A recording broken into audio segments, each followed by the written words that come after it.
Yes, there are performance artists and special effects, but the star of this show is the cocktail. Welcome to the Manhattan Cocktail Classic.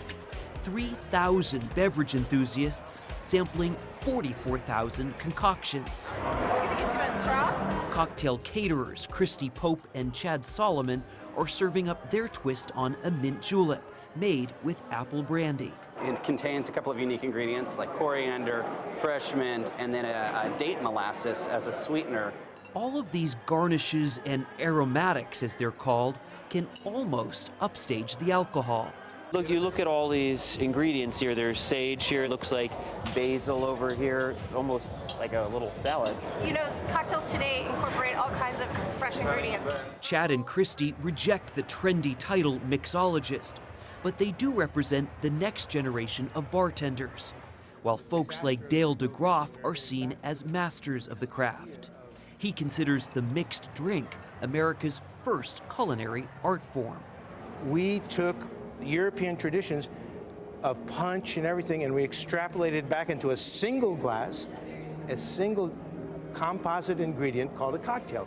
DeGroff marvels at how long it's taken Americans to demand more from their drinks, considering the foodie revolution is 2 decades old.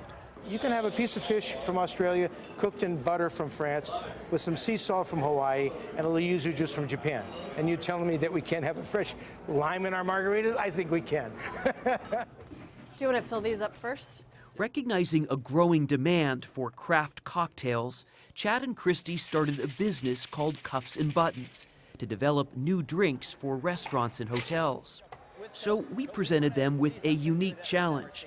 Could they concoct a signature drink for something as abstract as a TV broadcast? Say, this TV broadcast. They started by watching on set and chatting with Charles Osgood. So how about this business of cocktails, though? You know, in association with a broadcast like ours, I mean, the sun's not over the yardarm. Is it still okay? Absolutely. Oh, completely. There's this wonderful history of morning cocktails, brunch cocktails. Chad and Christy began brewing up ideas for the Sunday morning cocktail in the duo's laboratory, their Brooklyn apartment. Citrus juice, grapefruit, which houses more than 1,000 spirits. maple syrup, honey, eggs. Creating a cocktail, they say, is equal parts appearance, aroma, and taste. It can take dozens of hours to develop, so we left them to it. Bartenders are making all kinds of handmade ingredients. They're infusing their own vermouth. They're making their own bitters. Yes, it is guaranteed to be rye whiskey.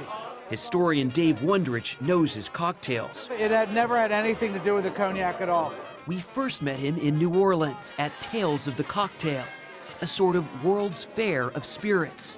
He says cocktail culture has come a long way.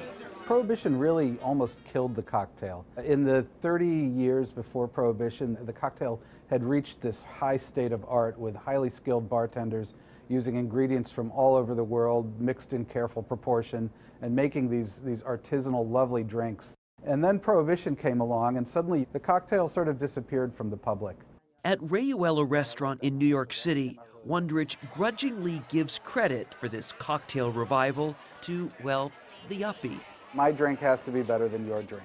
I want a vodka martini straight up in a martini glass because, you know, I'm not a hippie or anything like that. Okay. At Little Branch, a bar in New York, Chad and Christy assembled 3 finalists for the Sunday morning cocktail. They couldn't decide on just one. You liked all 3 of them? We liked all 3 of them, yes. The contenders include the Trumpet's Call, a champagne cocktail with fresh squeezed grapefruit and orange juice mixed with Campari and a little elderflower liqueur. You always end your show with a nature segment. We thought that the elderflower really brought that to life. The next, called Morning Mojo, used coffee as a base and added in rum and apple brandy. And finally, they presented what they call the Bright Eye. And so what we have here is an egg white with freshly squeezed lemon, freshly squeezed grapefruit, Campari. We took Earl Grey tea, and we infused that into gin. We have a little orange marmalade in there as well.